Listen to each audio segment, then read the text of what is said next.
Please have a seat. We appreciate y'all being here. If we haven't met yet, I'm Greg Sindelar, and I have the distinct honor and privilege of serving as the CEO here at Texas Public Policy Foundation. And we're so glad to have you here at Texas Policy Summit. And this may be our third Texas Policy Summit, but is our 23rd annual event. And so I'm not sure if anyone's made all 23, but I've made 18 of them. And so it's incredible every year to see so many people in this room. And so we've gathered some of the brightest and sharpest wits together to share their vision for the future of Texas and America, and we have a few great days ahead that will be informative, exciting, and hopefully inspirational to everyone. Because we stand here today as inheritors and stewards of a great heritage of freedom, freedom hard won by brave and courageous men and women. It is incumbent upon us to honor and further that freedom, which is part of what this conference seeks to do. By convening great minds from Texas and across the nation, we can work together to find the paths forward that ensure that Texas and America remain the freest places in America, or in the world. This conference is made possible by the generous support of our sponsors, fellow combatants in the battle for freedom that is waged across state legislatures in America and the halls of Congress in D.C. And today's lunch sponsors are good friends at ACE Scholarships, and you will see their name and many of their other sponsors on the screens today, so please help me thank our sponsors for making all of this possible. Thank you, Norton. But we have a custom at TPPF. As we gather for fellowship and food and the fight for freedom, we first want to take a moment to bless that food. And our invocator today is Texas Comptroller Glenn Hager. Comptroller Hager was elected the 36th Texas Comptroller of Public Accounts in 2014, and upon taking office, he reorganized the agency for quicker and more effective decision-making and reduce its administrative footprint by working with the legislature to eliminate inefficient programs and transfer others that didn't fit core missions. Additionally, he recommended that the legislature repeal 8 taxes, 6 of which were administered by his agency. So, Comptroller, you were Doge before Doge was cool. That was amazing. But the most important thing to know, obviously, Comptroller Hager served in the State House and the State Senate, but he is a 1993 graduate of Texas A&M University. There we go. He also has degrees, a law degrees from St. Mary's University and a Master of Law from the University of Arkansas. Please help me welcome our wonderful Comptroller, Glenn Hager.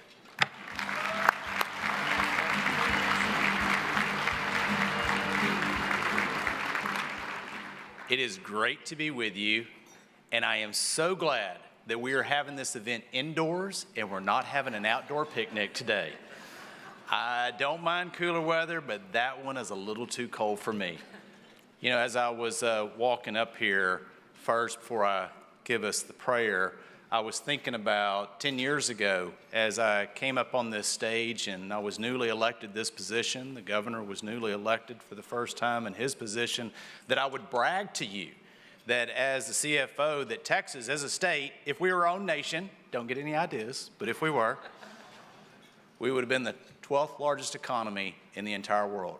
I thought that was something that was unbelievable to talk about, how Texas as a state, the economic opportunities that we have, that we provide to future generations. And then it wasn't long, I had to stop saying we were number 12 because we moved to number 11. And then I had to stop saying we were number 11 because we moved to number 10. And then I had to stop saying number 10 because we moved to number 9. And then it was about 3 months ago, somebody introduced me and said, Glenn Hager, our CFO of the 9th largest economy in the world. And I got up and I smiled and I said, well, apparently that was last year's bio.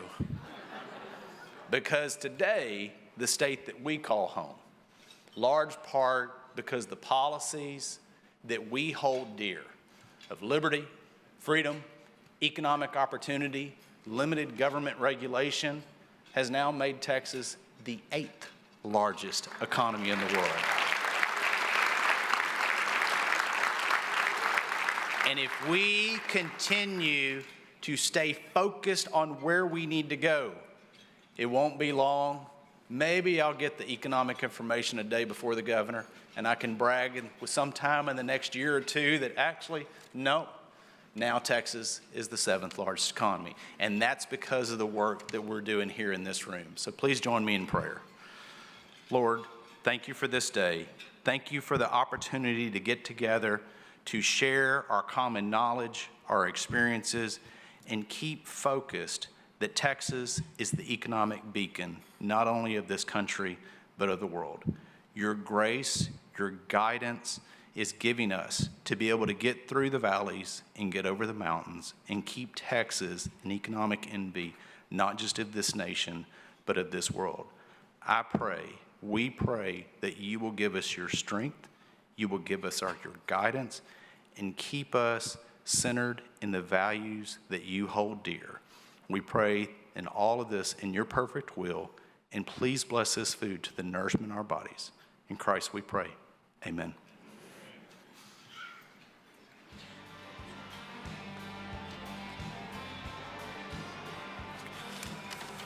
All right, well, thank you, Comptroller. It was wonderful, and eventually I think Texas will be #1. We're gonna get there, Governor.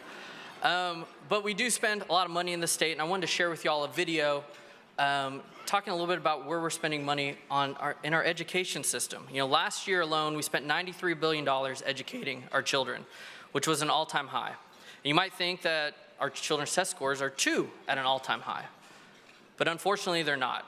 Only about 30% of our kids are reading at or above grade level, and math scores are actually even worse. In 2024, only 19% of Texas children could perform math at or above grade level.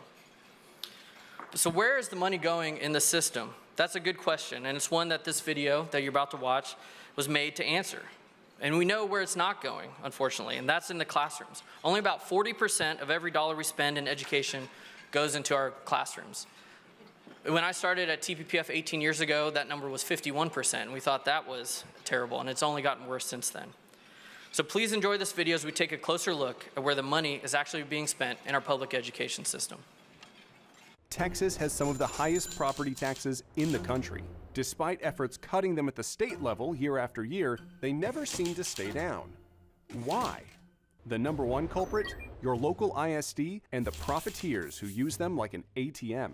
Every time the state slashes your property taxes, local ISDs seize the opportunity to hide an increase in them through new bonds and cash grabs, cynically assuming most voters won't notice the offset. Last school year, the Texas public education system spent $93 billion. And currently, Texas school districts hold over $200 billion in bond debt, almost all of which is paid for by your local property taxes. Only about 40% of that annual spending and none of the bond debt is used to improve educational outcomes. Instead, most of the money and all of the debt fund a vast network of vendors, consultants, lobbyists, associations, and political organizations that work together to squander taxpayer money. These are the profiteers. For decades, the system has been rigged to ensure that the money always comes in, your property taxes always go up, and there's no accountability for how it's spent. The dollars flow into school districts from the state and local government, as well as deceptive bond packages approved by voters in local elections. School districts then sign lucrative contracts with the profiteers to provide services, financial, architectural, and construction consulting, non-teacher professional training, and direct legislative lobbying. These associations, like the influential Texas Association of School Boards, or TASB, make recommendations on which vendors the school board should use. These so-called preferred vendors have a near monopoly on building lavish stadiums and facilities, building expensive new technology and software, and offering high-priced financial consulting. The associations also use their power and influence to partner with radical activists and plant ideological indoctrination into schools. Ever wonder how inappropriate and sexually explicit material ends up in the classroom? Look no further. To show appreciation for being a preferred vendor, they use the profits from their contracts to sponsor conferences, non-teacher trainings, entertainment nights, and other events for the association's membership. But it doesn't end there. The profiteers want more projects and more contracts, so the schools need more money. So the profiteers infuse cash into a network of political front groups that constantly push to increase public education spending. These shadowy organizations have charitable-sounding names, like Pastors for Texas Children, the Bexar County Education Coalition, or Friends of Texas Public Schools, creating the false perception of a large, organized grassroots effort. But they're all funded and managed by the profiteers to support the politicians and political action committees that help maintain the system that keeps the money rolling in. In perhaps their most brazen act of self-dealing, the profiteers also fund the propaganda campaigns that get voters to support the local bond packages. Just a little investment in pushing voters to believe that a district desperately needs a new football stadium or auditorium can reap massive contracts for these companies. For example, in 2022, Northside ISD in San Antonio passed a $1 billion bond. The firms that contributed to support the campaign raised less than $180,000, yet to date have received over $337 million from Northside ISD. In other words, for every $100 the average profiteer spent on promoting that bond, they've received over $188,000 in return from the district. When Prosper ISD passed a $2.7 billion bond in 2023, the profiteers that funded the propaganda campaign contributed an average of $4,600, yet received contracts averaging more than $11 million. The examples go on and on and on. The system is rigged to incentivize more spending and more borrowing of your tax dollars every year. And that is why educational outcomes will never improve, and why your property taxes will never go down. It's time to hold the profiteers accountable and take back the future of Texas.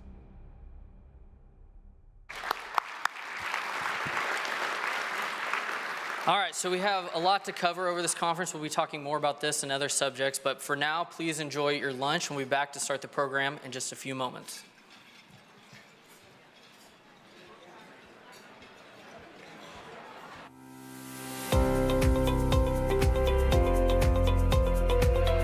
All right, ladies and gentlemen, please continue to enjoy your lunch. We're going to start the program now. It's very, very tight. We have a special guest joining us, and so I want to make sure we make ample time for them. But before we get to that, I want to recognize some amazing people who are here with us today. And so if we can all calm down. I'm not a teacher. I'm a dad, but I won't calm you down like a dad.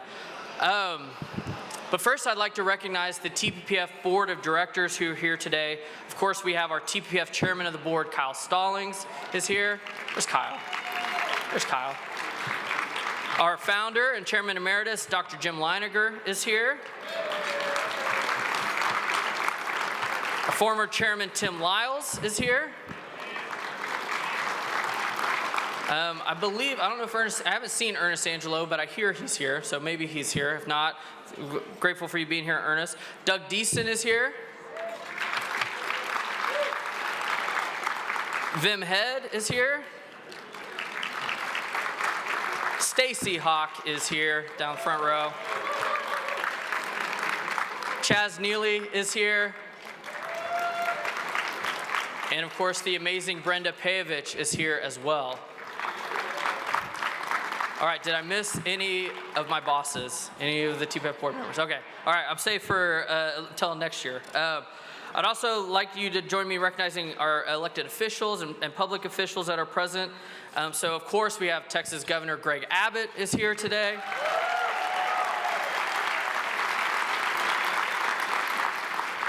We have a special guest. She's actually taking a picture with the governor right now. We didn't know that she was going to be here until about midnight last night, but our 33rd Secretary of Agriculture, Brooke Rollins, is here.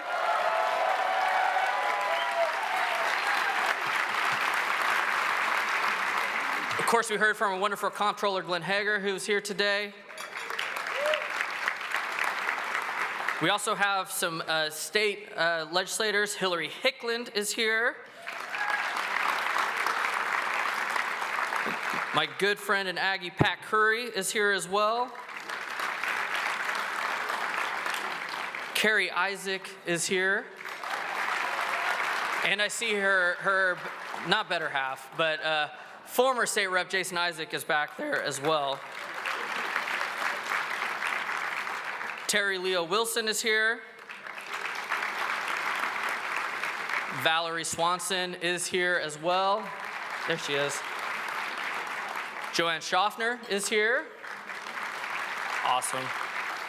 And we have former U.S. Senator Rick Santorum is here. Of course, former State Senator Don Huffines is here as well. And then one last announcement. We have hot off the presses. Caroline Harris Davila is here as well. Just walked in the very back. And then one last, of course, we have maybe my favorite state rep, Brooke's mom, Helen Kerwin, is here as well. the youngest freshman in Texas history, or the oldest freshman in Texas history. She's young at heart. Hurricane Helen, as we like to call her. And then one last one, personal note of privilege. My wife is here today. Katie Sindelar is here. Oh, man. We have one more. Stan Gerdes is here as well. Where's Stan? There you go, Stan. All right, I'd also like to recognize many great young adults and members of our Liberty Leadership Council who are here with us today. You know, we have 8 of these councils across the state with hundreds of members throughout every corner of Texas who are engaged in the fight for good policy, not only here in Austin, but in their communities. So would any of our LLC members please stand so we can applaud their attendance and salute your service to liberty.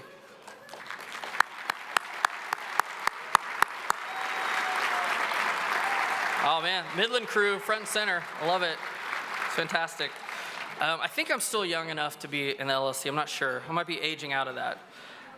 And of course, we have our wonderful law enforcement folks who are here to keep us safe. They're in the back. I can see them way out there in the hallway. There's Officer Devis right there, and there's me. But please, when you see them, thank them for keeping us safe and keeping our city safe as well. They're here almost every year. I think they're at like 10 of these right now, so it's pretty amazing. But I want to welcome all of y'all to the 2025 Texas Policy Summit. And I think, you know, in February 2025, I can say that TPPF is the most consequential policy organization in America. It's a little bit of a bold claim. It feels like a little bit of Texas bravado to say that. But it's especially bold when you consider the following. TPPF is not the biggest policy organization in America. We're not the best known, and we're definitely not the best funded. But I firmly believe that we are the most consequential, and I'll stick by that claim. And it's because of the way we go about our business. You know, just over 2 decades ago, in January 2003, when a young new foundation president named Brooke Rollins walked in the front door for the first time, TPPF made a decision. We would continue to be what it always has been, a respected source for policy insight and analysis, but we would also do something different. The foundation would not just describe the world, we would work to change it.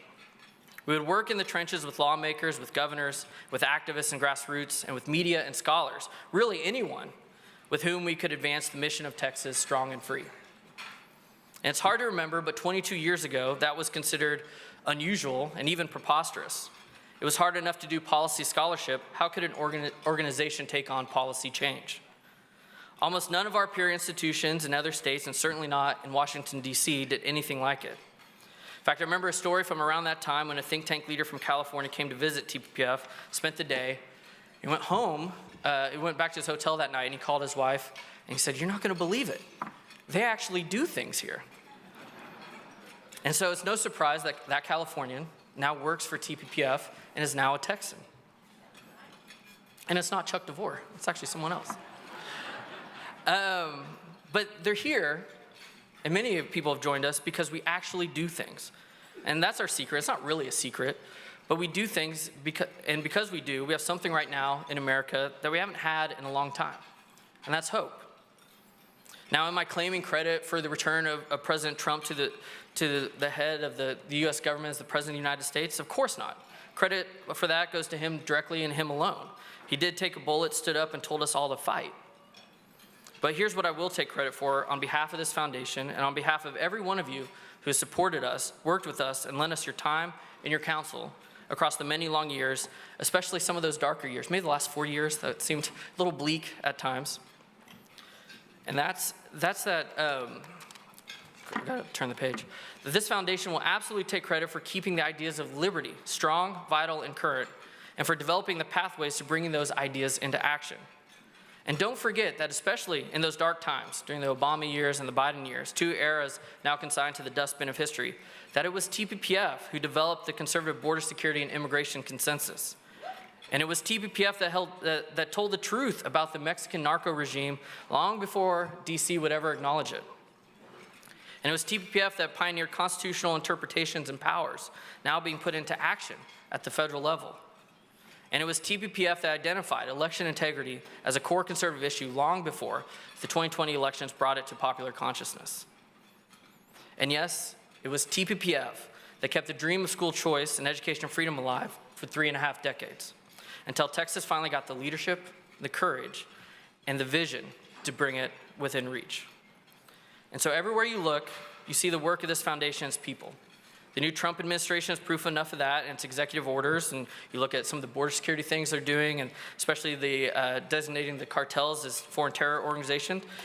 You see our work, and you see it in their personnel.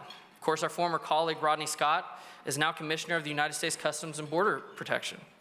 And of course, a wonderful former board member and CEO, Brooke Rollins, is now Secretary of Agriculture. Then there are those with a direct line from this foundation to the new administration. The list of those whom we know, with whom we've worked, is extensive.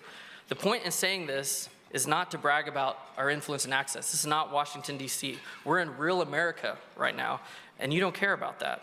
What you care about is what you should care about, what this foundation has always cared about, the ability to get things done. If personnel is policy, then the future for policy in this country is exceptionally bright. So as an Aggie, speaking here at the University of Texas, something I think the governor will probably remind me of later, it's a bit of a conflict for me to say this, but I'll give our host this. What starts here, and I mean in Texas, really does change the world. Speaking of the world, I do want to acknowledge some of our friends that have come across the country to join us from West Virginia and Arkansas and other state think tanks. But also, we have partners in Mexico and Spain who have traveled a long distance to be with us today because they know what is happening here is changing the world.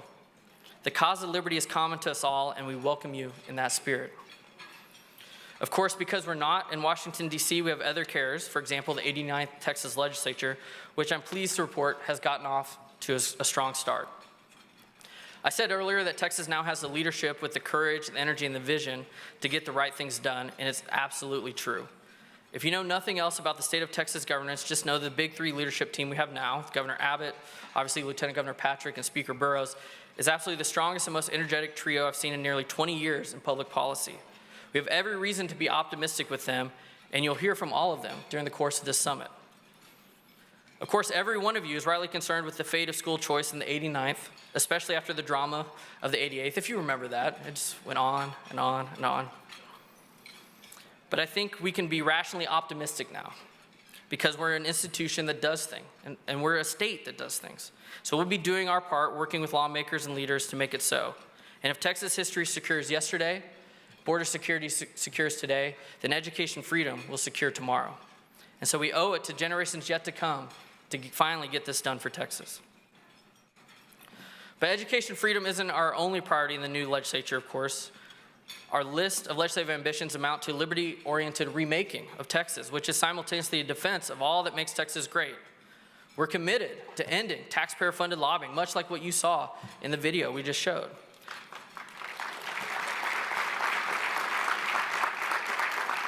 We want to ensure that every Texan owns their home fully and isn't renting it from the government. And we want to ensure that our energy grid is affordable and reliable and shows up when we need it.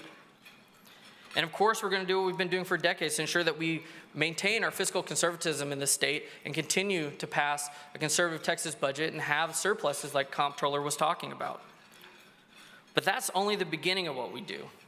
Because at TPPF, we look forward to tomorrow's fights and tomorrow's Texas.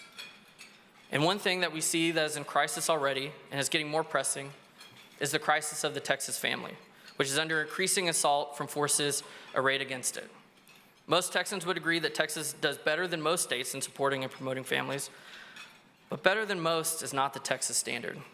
We must be the best, and we must meet the full demands made of any government and society that wishes to affirm the whole dignity and prestige of the family and promote it as an affirmative and desirable end for all Texans. That means, above all else, affirming the nuclear family as the constitutive base element of a free and prosperous society and therefore of civics. It means, in short, making sure that Texas is the very best place in the country and the world in which to get married, form a family, and have and raise children. This is an expansion of our mission. It's a continuance of it. You see, we're always and have been in the business of Texas liberty, and there is no liberty without the family. Our American founders understood it, most Texans understand it, and those who do not have severed themselves from both traditions.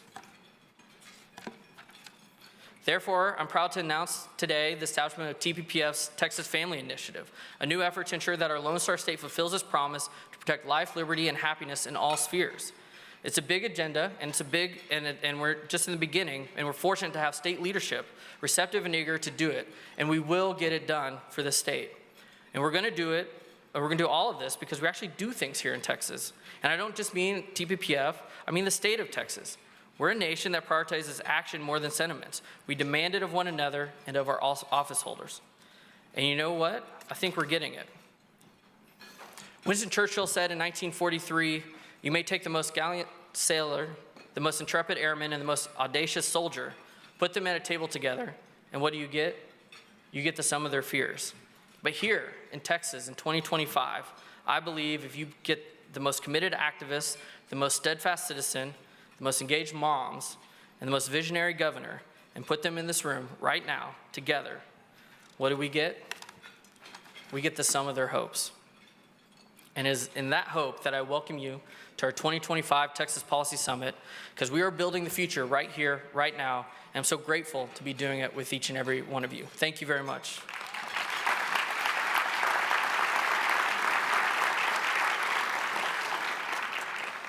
All right, so now I have the unenviable task of introducing our surprise special guest this morning. And so, you know, I hope everyone in their lifetimes finds a true friend, and everyone in their lifetimes finds a trusted mentor and counselor, and everyone in their lifetimes finds an example for emulation and admiration both. Everyone has these figures, I hope ought to, because to do so is a great fortune. But I'm more fortunate than most, because for me, I have all three of these figures, a friend, a mentor, and an example, in one person, Brooke Rollins. Brooke, who, I don't know what she was thinking, in 2007 hired me after a hasty meeting in a love-filled conference room. And for 2 decades, she's 2 decades later, is now serving as our 33rd Secretary of Agriculture. And despite her well-deserved and well-earned ascent from think tank entrepreneur to White House head of domestic policy and now to cabinet secretary, she is still the same person, the same friend, the same mentor and example she has always been. I don't know how she finds the time. I was talking to her like 11 o'clock last night, figuring out if she was gonna be here. I was like, don't you have more important things to do, Brooke? But she's here, and that's Brooke. She always shows up. And if you know a good number of high-powered officials, you know how rare that is. Most people at the pinnacle of public life are marked in some way by those who they have left behind. But the goodness and greatness of Brooke Rollins is that she is marked by those she elevates. That is the greatest testimony to her character and quality I can give. It's also a signpost marking her presence and purpose in national life now. When our founders established this republic 250 years ago, they envisioned a society of merit in which the only aristocracy was that of talent, and in which the first ranks of society and governance would be occupied by those who earned it. I can't think of any better example of the success of their vision than this. The fact that a girl from a single parent household in small town, Texas town, through hard work and vision, rose to become a confidant, a friend, and a cabinet secretary to the President of the United States. America works. And now it's my pleasure to give you the living proof of America at work, Brooke Rollins.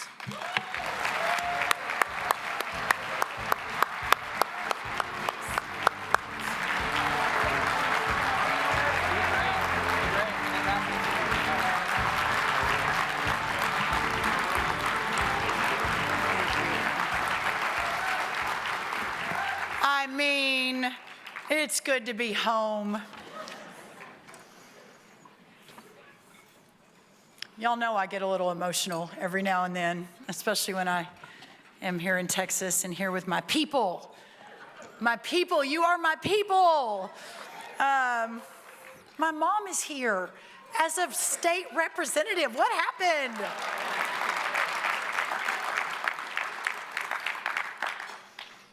I'll tell you what happened. We had a governor who refused to say no and went all in on doing what was right. Governor Abbott, thank you.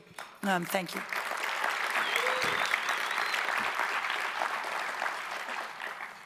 Well, Governor Abbott is extremely gracious because I have jumped in front of his keynote, and I don't want to take any of your time, Governor, but man, I had this little window of time in the week. I was confirmed on Thursday, which seems like 2 years ago. Y'all, it was the coolest thing. I had my whole family there. It was very last minute. We ended up in the gallery of the Senate. Most cabinet appointees don't ask to go sit and watch their vote. But, you know, I said, what the heck? We've got all these great Texans, my whole family coming very last minute, because it happened very last minute. The vote was set. And we got to sit up in the cabinet, and it wasn't lost on me the history that the presidents and the senators and the elected officials who have walked those halls, who have confirmed past cabinet secretaries, who have fought for America, that it was remarkable. And to be able to do that with my family. I was then sworn in a couple hours later by the great Clarence Thomas at the U.S. Supreme Court.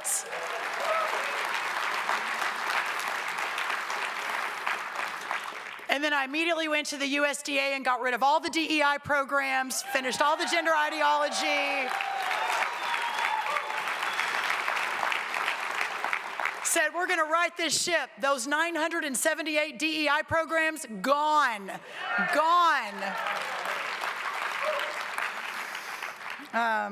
What a joy to be here, but really this is where it all started. I was walking in and Greg said, I don't know that many of you have been here for all 23 policy summits. And I said, you know, I think Greg Abbott and I have been here for all 23 policy summits, the Liningers, the others. Well, again, what a joy to be here, and I wanted to make every effort. So we were sworn in on Thursday. I went and got rid of lots of bad stuff Thursday night.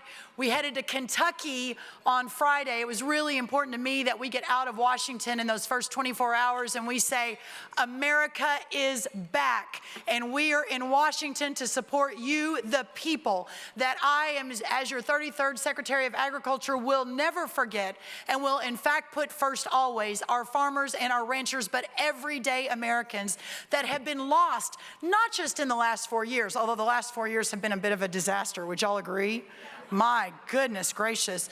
But really over the course of history, we had that small pause during President Trump the first time, but to be in Kentucky with great American farmers and ranchers on Friday and Saturday. We then went to Kansas on Monday. Yesterday we were in Missouri. I'm kind of popping in and out of Washington, getting rid of more bad stuff in between the different state visits. But to be here with all of you is just so full circle for me, and I'm so grateful. And Governor Abbott, when I left 7 years ago, and walked away from the Texas Public Policy Foundation. Well, I mean, not really. I never really go away, do I, Greg?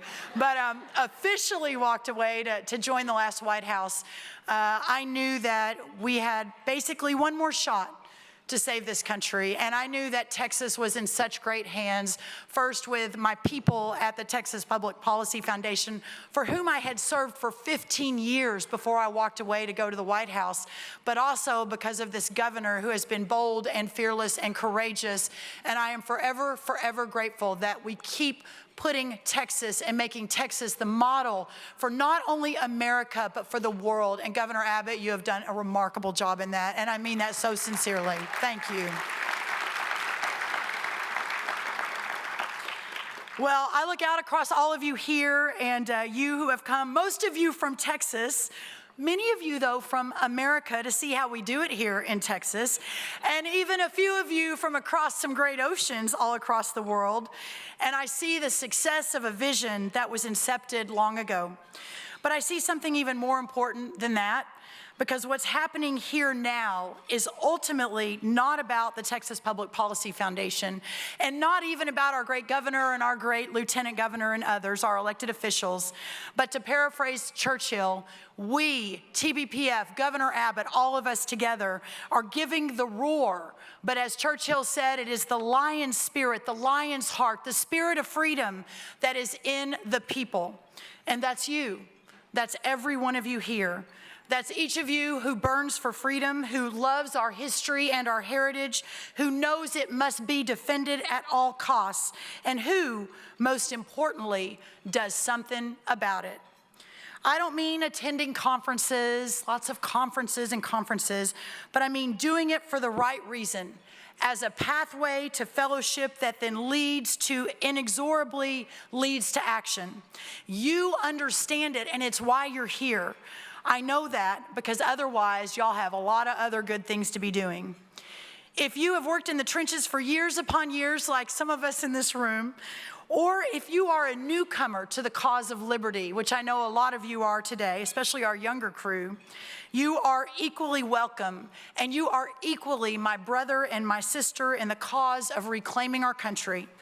I bring you a message today directly from our new president, Donald J. Trump, who has seen your labors and seen your hope and knows you expect both in this new day in America to be vindicated in full. I will tell you this, help is here. You have won, and America is back.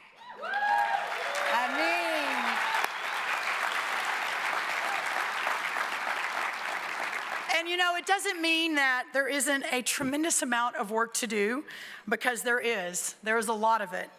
A huge, huge amount to be able to sweep away years and generations of the left's ceaseless efforts to undermine our republic and end our way of life. The bad news is that they achieved much, and the task before us is immense. The good news is our president is with us. Our hearts are strong, and we are Americans. Let me be more specific. For this room and this audience only, don't tell anyone, but what I'm about to say I think is kind of amazing. We here in Texas are the most American Americans.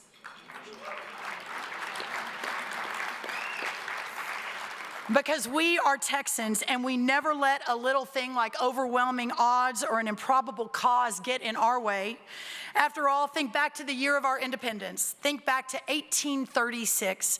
Remember how many battles the Texans won that year. None of them except one. Texas lost every battle except that last one, and then that won it all. Our president is, of course, a native New Yorker, and you'd think that would be about as un-Texan as it gets. No offense to my friends from New York. But let me tell you, from now nearly a decade of working with him, that he has the biggest Texan heart.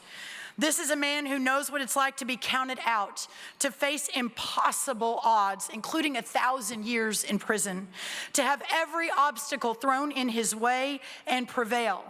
And not just politically prevail, the sort of man who takes a bullet and immediately stands and yells, "Fight, fight, fight." It's incredible, incredible. President Trump possesses a physical but also a moral courage that our founders would have recognized as the prerequisites for leadership. He brings all that to his governance now, and when he leaves office in January 2029, he will have left it all on the field. And I sincerely believe he will be counted among America's greatest presidents. Who agrees with me on that? Yeah.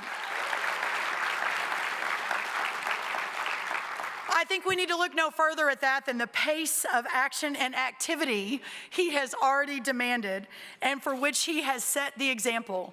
Today, February 19th, is exactly 30 days since President Trump took office. Can you believe it? It feels like about 10 years ago. 30 days. But here's the amazing part, that if this 30 days were all that there was of the second Trump presidency, it would be by itself the most consequential presidency in generations. And I believe that. For the rest of our lives, President Trump's example of energy and alacrity in office will be the standard by which all future presidents will be judged. Interestingly, Alexander Hamilton in Federalist, I believe number 70, wrote, and this is not common, but finding this was pretty remarkable.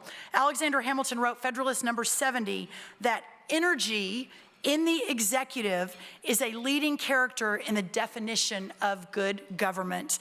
And my friends, energy in the executive is precisely what Donald Trump has and exhibits. This, I think, is key to understanding him and his place in American history. He is not a departure from the American tradition. His critics who charge him with that understand neither our country nor our purpose. He is a fulfillment of that tradition and a restoration of it. It is no accident in that light that the coalition he now brings together in this decade is a reassembly of the original Republican coalition of the 1850s. working men from all ethnicities and backgrounds dedicated to the principles of free soil and free labor, and endorsing a suite of policies that in the 1850s included national greatness, territorial expansion. That one's pretty great, isn't it? The Gulf of America, the 51st state. I mean, can't make it up. A robust tariff regime, a strong military, and American supremacy.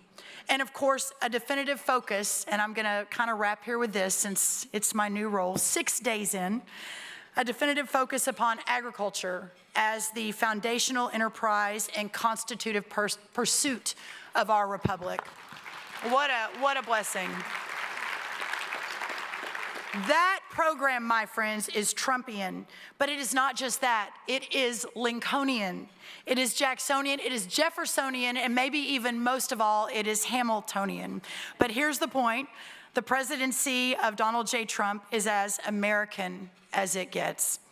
In fact, it was precisely that original American Republican coalition of the 1850s, when in power in the 1860s, established the United States Department of Agriculture, which it is now my privilege to helm. Our founders understood that ag and its way of life is essential to the sustenance of our democratic values and civics. They knew that the American that works the land, that survives on his own labor, that is inviolate in his home and his work, that is independent in his daily life, and that must govern himself in the best vision of our American founders. My friends, we have a lot of work to do to take this country back. We are 30 days in with a lifetime and lifetimes to go, with leaders like President Trump and Governor Greg Abbott, with organizations like the Texas Public Policy Foundation, with people like you who are unwilling to ever take no for an answer, even in the most improbable causes, which is saving the country, that we will win. God bless you all. God bless America. Thank you so much. What a joy to be home. Thank you all. Thank you. That was awesome. Thank you.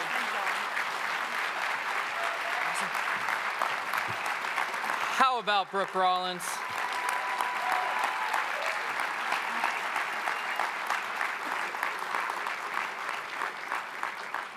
You know, when she called me on, I think it was November 23rd, from a parking lot in Mississippi to tell me that she had just been, the president was about to appoint her as Secretary of Agriculture on her way to an Aggie game. We won't mention about what happened at the game, but I was like, well, of course you're gonna be Secretary of Agriculture.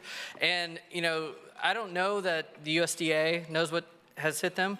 I don't know that your security detail knows what has hit them yet. They're only a week in. But y'all, I had really beautiful hair before I met Brooke Rollins, so just be careful. But thank you, Brooke. Thank you.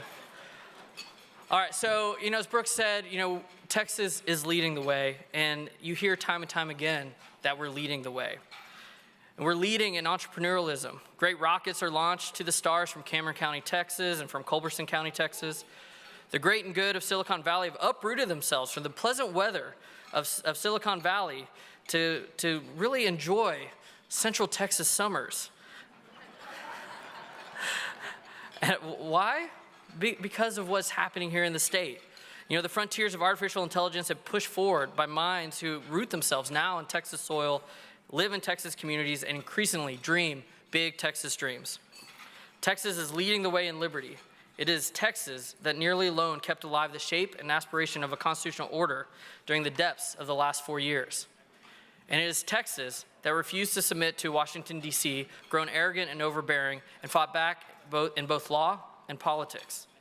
And it is Texas in which the populist movement that became the Make America Great Again movement coalesced.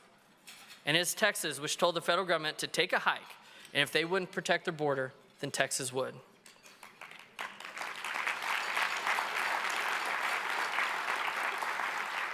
Texas is so dynamic, so attractive, and so flourishing that, in fact, I just read this weekend that in 20 years or less, we will be the most populous state in the country. Because in Texas, this is where the American future is forged. But who is responsible for all of this? Well, principal credit, of course, goes to the people of Texas, who, unlike much of the country, never forget their inheritance of liberty, nor the need to fight for it. But credit goes to someone else as well. Our American founders understood well the necessity of a singular figure in the Republic who would express and execute the people's will with energy and assurance. For them and their generation, that man was George Washington, the indispensable man, without whom the great events of that era would never have come to pass. Well, in Texas today, we have our own indispensable man. For all the great and good Texas does and is, all of it has required an active defense and a vision that grasps that Texas is the arena where our future is made. And it has required in one office in particular, the office of governor. In Greg Abbott, we have a governor with that vision, that strength, that purpose, and that energy. He is our indispensable man without whom all the promise and dynamism of Texas now might never come to pass. In my years of working with him at the foundation, I first knew him as a politician, then as a leader, then as a partner, and now I know him as a friend. And I can tell you, he is the first rank in every one of those categories. When we talk about our aspirations for Texas, just know that those aspirations are possible because of Governor Greg Abbott. I could spend all day telling you about what his leadership has meant and enabled in the state, but you want to hear him speak, not me, so I'll let him do that. But I did want to share just a few things. Texas has a secure border today because of Greg Abbott.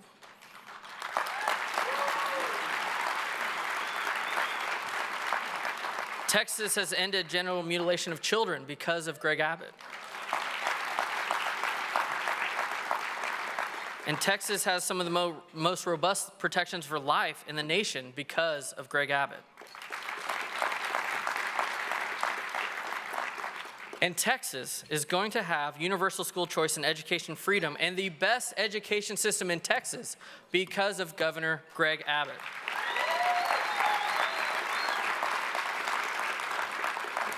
He is our indispensable man, our successor to Sam Houston, and that's the governor I'm proud to call a partner and a friend. Please help me welcome our governor, Greg Abbott.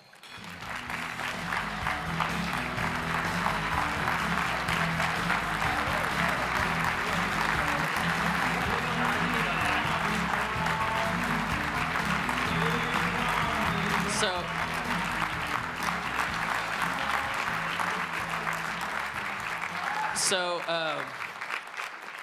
many of you may or may not know this, but the farmers and the Cowboys can be friends, right? The Aggies and the Longhorns can be friends.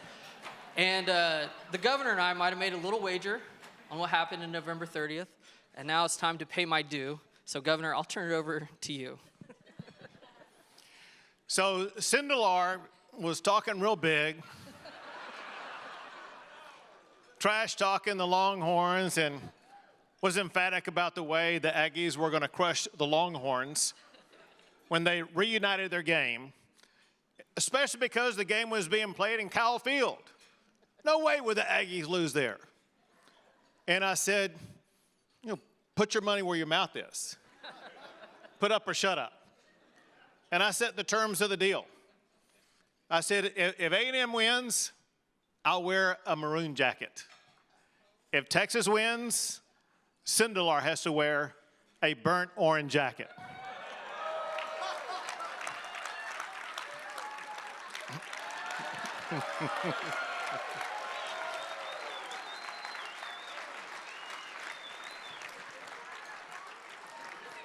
The eyes of Texas are upon you all the livelong day.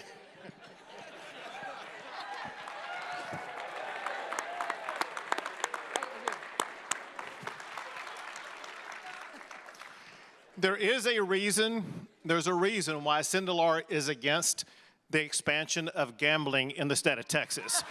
And he's wearing it right now.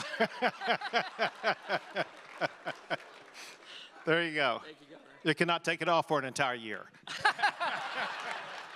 I promise not to take it off till you leave today. All right, thank you, Governor.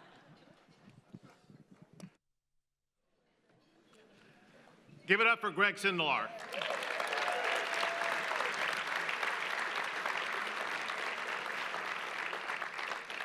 Doing an absolutely fabulous job, and before she takes off, I want to express my gratitude for Brooke Rollins in so many ways.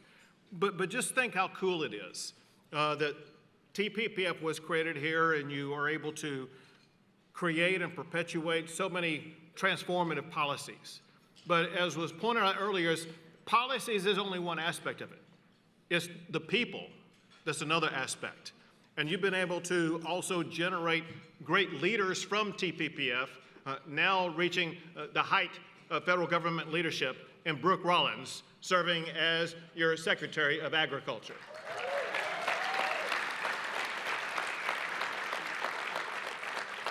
Now, if you could, I got to share with you, I would like to share with you something I would like you to take back to President Trump. So we are proudly going along with what President Trump mandated, and is now policy of the state of Texas to identify the Gulf as the Gulf of America.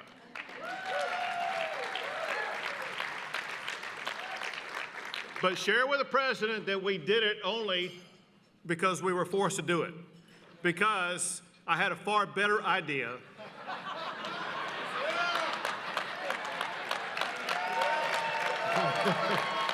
Right. We all know it's the Gulf of Texas.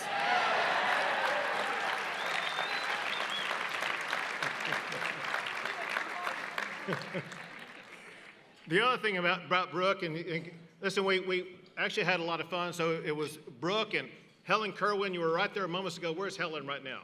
She's gone back to the floor. Oh, go back to the floor. Already back working. But listen, we crisscrossed your hometown territory. Voter after vote, city after city, community after community, talking to the people on the ground about what mattered most to them. And what mattered most to them was electing someone like Helen Kerwin to represent the values of that district. So congrats to Helen Kerwin. Congrats to your mom.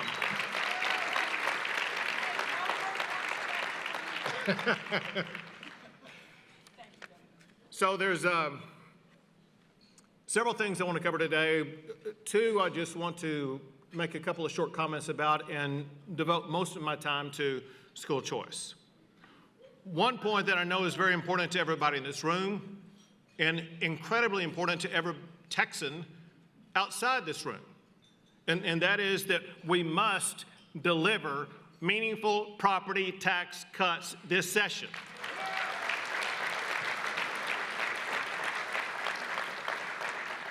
But here's the deal. You know, we spent $18 billion last session. We have lined up at least $10 billion more this session. Pouring more money at this cause of trying to buy down property tax rates or increase homestead exemptions, whatever the case may be, is not going to get a return on our investment. As long as we have these local taxing jurisdictions go behind our back and increasing your property taxes even more. That must end this session.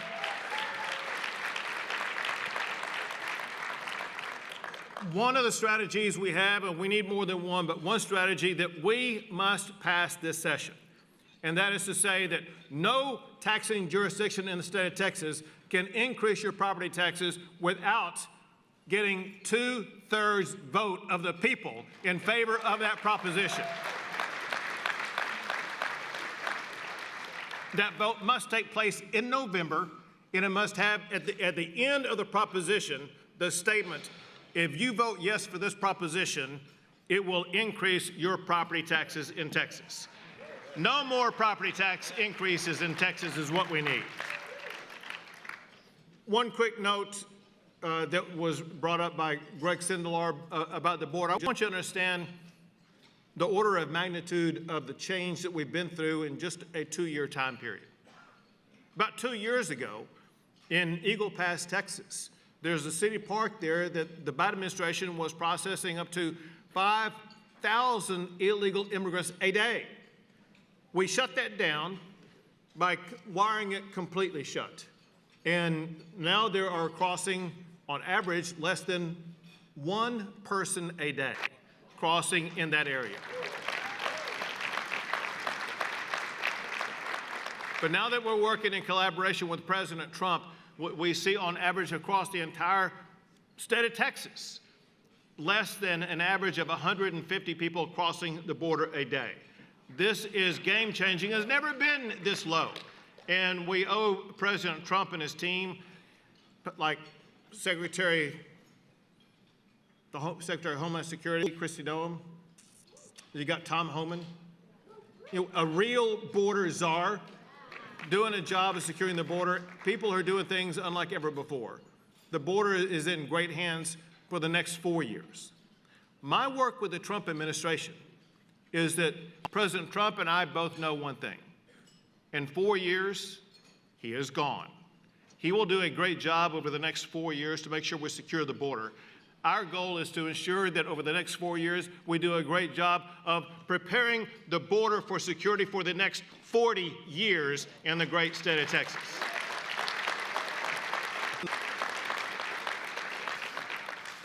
But speaking of the next 40 years, listen, the reality is the next 40 years, the future of our state is going to be hinged in a meaningful way to what we do in this state in educating the next generation of Texans.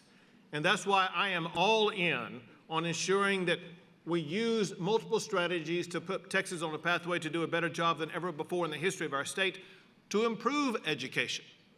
Along those lines, you all know what's going on with regard to school choice. But we all must appreciate and comprehend and recognize Texas history when it's made.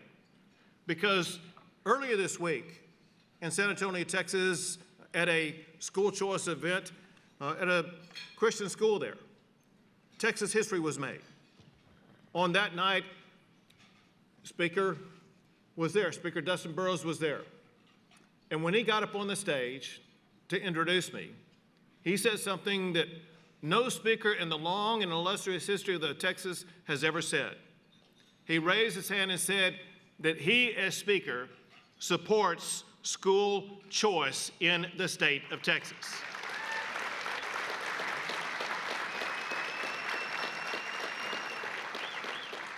He told the audience that he has the votes in the Texas House to pass school choice this session. That being said, let's talk about a reality. The reality is that those who are entrenched in the status quo do not want to see school choice because it disrupts the monopoly that they have in the education system. As a result, the monopolists, the educators who are anti-school choice, they're going to fight to the bitter end. They're going to do whatever they can, say whatever they can to try to discourage House members to vote in favor of school choice. But you can tell that we are winning. You can tell that the fight is over because there is a threshold in this process that shows you the end is near. And that is when your opponents have nothing else to resort themselves to other than lying about the facts. This isn't the first time this happened. Remember what happened in the presidential campaign. The last 2 months of that campaign, all Kamala Harris did was lie about Donald Trump. She didn't have any valid policy positions herself.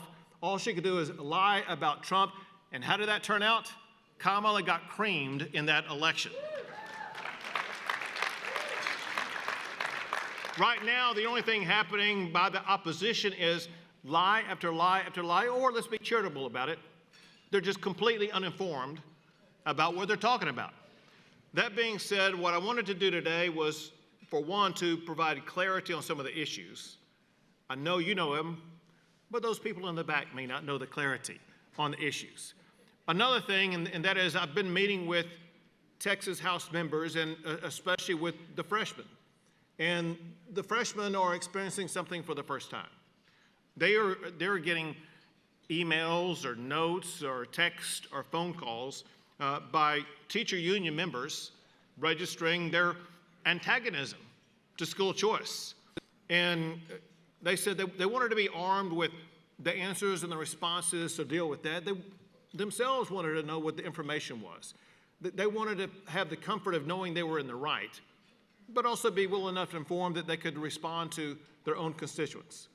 So I told these members, why don't you give to me what are some of the most pressing questions that you have, and I will use my opportunity at TPPF with not just a wide audience here, but a wider audience back there to explain to Texas what the questions are and what the real answers are. Question number one, is school choice going to pull money out of the public school system? Another way of phrasing is school choice going to defund public education in the state of Texas? In a word, no. The reason for that is multifold. There is funding that goes to public schools, and that's one pot of money. There's a separate pot of money that doesn't have anything whatsoever to do with public school funding that's set aside to go to school choice. It's the same concept as this. Just as we set aside other money for roads, for water, for power, for the other things that we pay for in the state, we can set aside money for school choice. The argument being made by those against school choice would be the same as saying, well, listen, when you're taking money to build roads, you're taking money away from public schools. When you're taking money to build power, you're taking away money to build public schools. Just completely false. The two are completely separate pots of money. And then as it occurs, this concept, you know, what people are talking about and the way they talk about it is that they say, well, you can fund public education or you're going to fund school choice. You can't do both. Completely false. We have the resources and we have the ability, and we are going to fully fund both public education as well as school choice.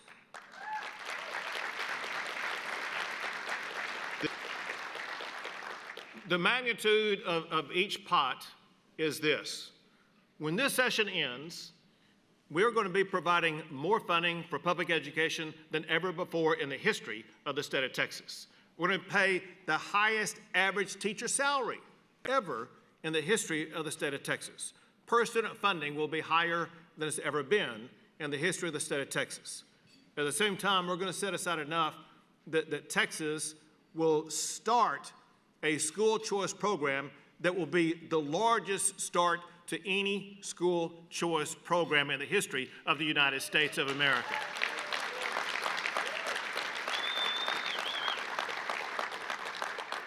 Question number two is school choice only for the rich?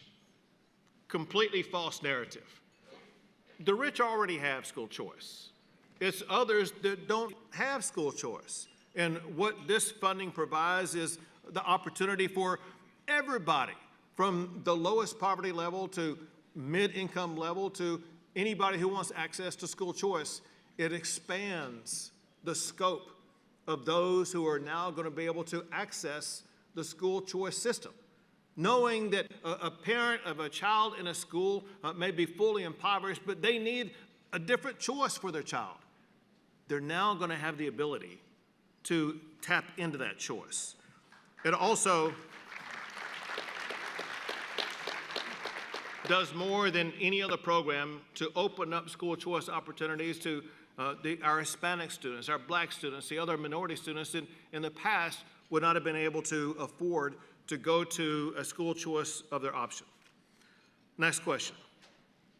Why will children enrolled in the school choice program receive $10,000 per child when the state only pays $6,160 per student in public school?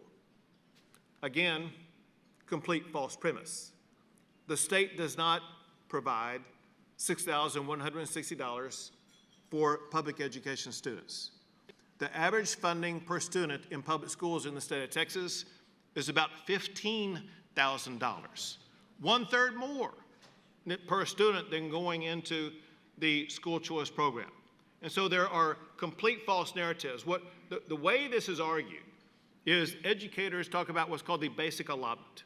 The basic allotment is that $6,100 figure. The basic allotment, as I pointed out, is only just above a third of the overall funding that goes to schools per student funding for them to be able to pay their bills. And so it's a complete false narrative. Next question. How will lower income parents afford to send their children to private schools with $10,000 when the average private school tuition is far higher than that. That's false information. The average private tuition among our schools across the entire state of Texas is roughly about $10,000. The median per or tuition per student at private schools across the state is about $9,000. The average is a lot higher because there's some schools that are $30,000, even $40,000 per student. Bottom line is there's going to be an abundance of schools across the entire state that families are going to be able to afford without coming out of pocket a single penny. I'll give you some examples of just schools that I was at recently. I was at a school in Athens, Texas, where the tuition was about $8,000 per student. And so that would cost less than the $10,000 it's going to. I was at a private school in Edinburgh, Texas, where the average tuition was a tiny bit less than $3,000 per student. And you see variances like that across the state. I know for a fact because I've been at these schools. There is an abundance of private schools across the state that parents are going to be able to afford with the private school allotment that's going to be provided under this legislation. Next question. I cannot overemphasize the question and the answer to the question enough, so I'll probably say it twice. I get this question everywhere I go, and everywhere I go when I provide the answer, I get nothing but disbelief by the parents that I'm talking to. Question. Will homeschool families still have control over what they teach their children? And I'll just broaden that. Will they have control, period? Know this. So school choice families fit into two categories. Those who want to participate in the school choice program or those who don't. If you're a homeschool parent, totally your option what you do. But know this, if you choose not to participate, the state of Texas is not going to be involved in any way whatsoever. What you're doing right now will remain exactly the same. No involvement, period. Second, if you decide to tap into the school choice program for your homeschool children, the state of Texas is not going to regulate or change what you're teaching to your child at this time. The parent knows best what to teach that child. The parent will remain in control of educating their children.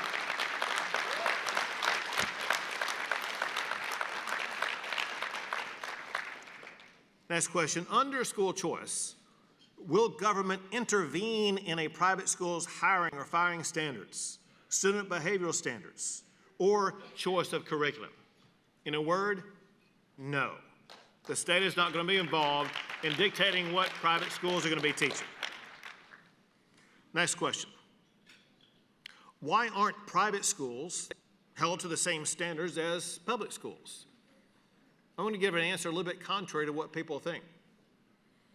There are some different standards. For example, public schools get more funding per student. Public schools get to issue bonds to pay for buildings and stadiums and other projects that private schools do not get. At the same time, there are some, maybe even many private schools, that have more rigorous education programs than maybe the public school from which the child comes. The reality is the purpose of school choice isn't to be a duplicate of the public education that a family wants to leave, is to provide an alternative to that education program. Next question. How will rural students have access to school choice when there are no private schools in their area? Another false argument. I mentioned before, listen, I was over in Athens, Texas. I categorize Athens, Texas as rural. If you haven't been there, go to Athens, Texas, and I think you'll agree it's rural. And listen, they have a robust private school there. I'll tell you a story also about the principal of the private school there. The principal of the private school there had been the principal of a public school there and left the public school to go to the private school, and his first grade son was in the public school in Athens, Texas.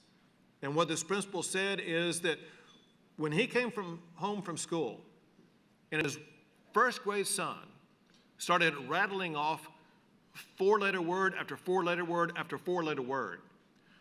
The dad got a pen out and wrote down every word his son was saying. When his wife got home, who was an educator herself, they talked about what was going on. They recognized that they weren't wealthy, they didn't have the resources to be able to send their child to another school. But they also recognized it was not right for them as a family to keep their child in a school that was learning that type of stuff. And so they went to, or through the financial sacrifice, to do what was right and send their first grader to a school that was going to match the values of their parents. This proved two things. School choice actually is very effective in rural Texas. But also school choice is not for millionaires. It's to parents like this who live paycheck by paycheck, who are going to have an equal opportunity now to send their child to a school that parents believe is best for them.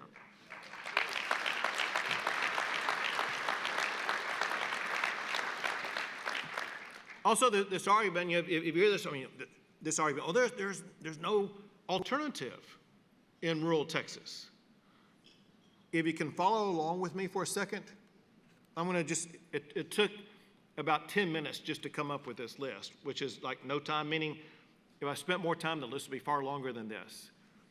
These are small little towns in Texas that are either small towns or considered to be a kind of far out, a distant town, where they all have private schools. Alpine, Athens, Angleton, Alice, Bulverde, Brownswood, not Brownsville, but Brownswood, Edna, Dalhart, Livingston, Paris, Keene. Who knows where Keene, Texas is? Pretty good, I guess a good one.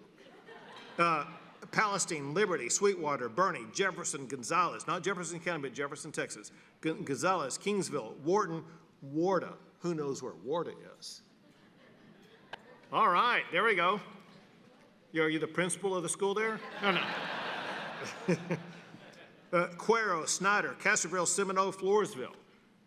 That's just a starting list. The reality is there's a lot of schools in small town Texas that a lot of people are unaware of. And that's under our current system.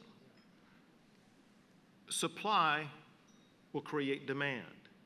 If we are able to establish school choice, we'll have far more schools out there available. It's just going to happen. Another thing in that regard, and this is kind of a detail embedded in all of the school choice legislation that works particularly well in rural settings, and that's the ability to create what are called micro schools. There's kind of another synonymous name for it, like pods and things like that, that parents can get together and form these micro schools in a rural setting in the state of Texas and make sure they're going to be able to educate the children the way that they want to educate their children. Next question. This was interesting. Where do political leaders stand on school choice? Those who are at the national level who support school choice are Donald Trump, Ronald Reagan, and J.D. Vance.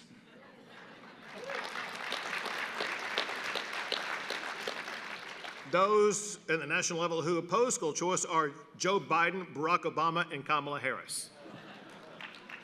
At the congressional level, those who support school choice, Ted Cruz, Tim Scott, and Rand Paul. Those who oppose school choice, Bernie Sanders, Elizabeth Warren, and Ocasio-Cortez. So, as I know there are House members out here today, do you want to stand with Trump, with Reagan, with Vance, or do you want to stand with Biden, Harris, and Obama? I think the pathway is clear.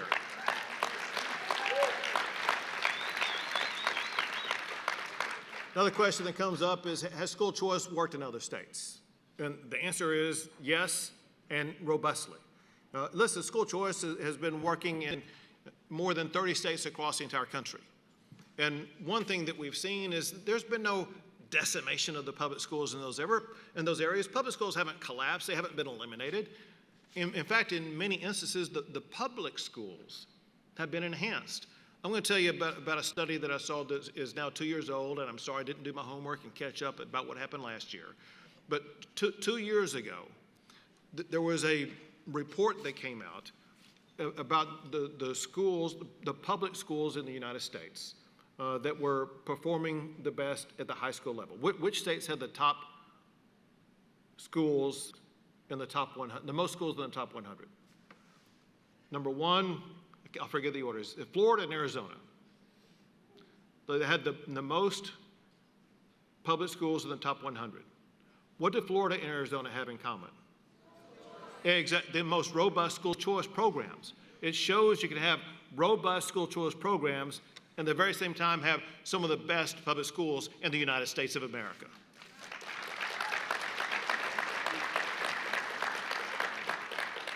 Two more issues. Well, one is, why do parents need school choice? It's not just a matter of, for a parent, of saying, well, listen, I want to take my child and take the money and be able to go to some private school.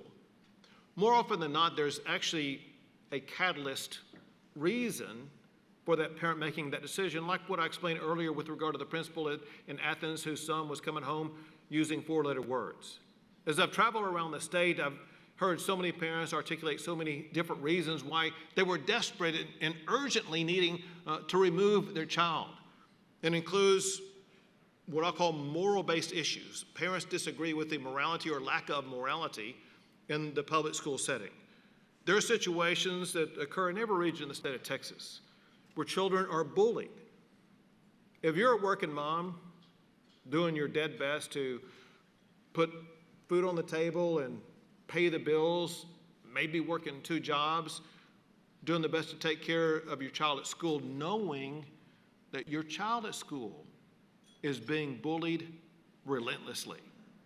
You may come home from work, put your child to bed, and cry yourself to sleep, feeling helpless to be able to rescue your child, the most important thing to you, from the bullying that's taken place. School choice gives that mom the option to choose a better, safer pathway for her child.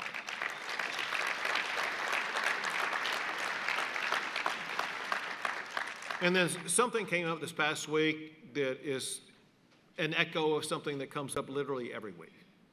It was a video from Bel Air High School, which is in Houston area, and the video was of a woman with a group who's reading a letter from a parent there who wanted to stay anonymous, and what the parent wrote in her letter was how her child in school, she had teachers and educators who were assisting and aiding her sexual transition against the will of parents, even trying to hide the information from the parents.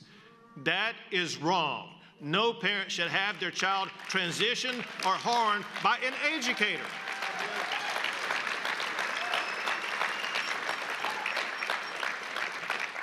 The simplest way to look at it is this. If you were the parent of that child, do you think that you should have the school choice ability to move your child to another school? Absolutely yes. Every parent in Texas should have that same right.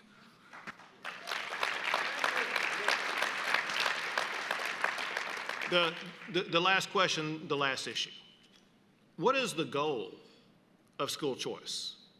I'll ask the same question of what is the goal of these teacher unions who are fighting against school choice? If you listen to what they say, they articulate a single goal: money, money, money, money. All they want is more money. I think our goal in education needs to be far bigger than just money. Our goal must be to take the actions needed to put Texas on a pathway to having the best education for the kids of our state in the United States of America.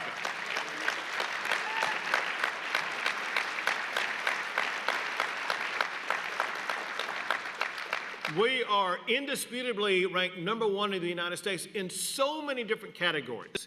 It's time we set our sights on a new #1 standard. Texas must rank #1 for educating our kids, and school choice is a path to achieving that goal.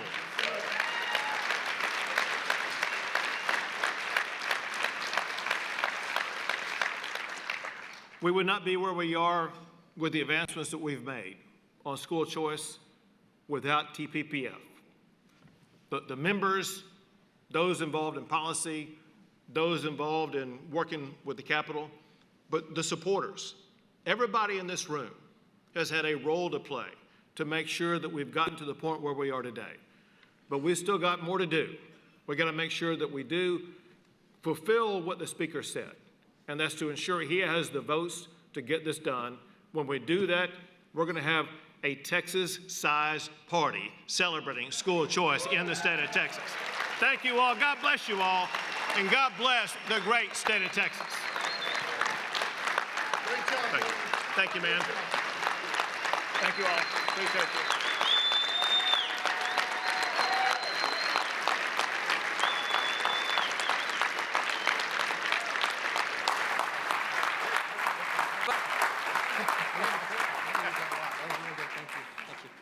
All right, how about another round of applause for our great governor?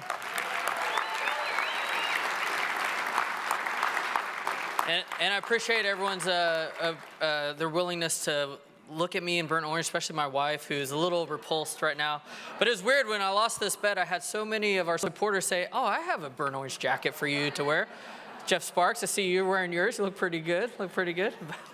All right, so thank you so much. It's a wonderful kickoff. You know, I just have a few quick housekeeping notes. There are parking tickets you can purchase in the back if you need those, if you parked here. And let's see, the panels begin at 1:30. So please get to those and get your seat. And thank you so much for joining us at Texas Policy Summit. God bless.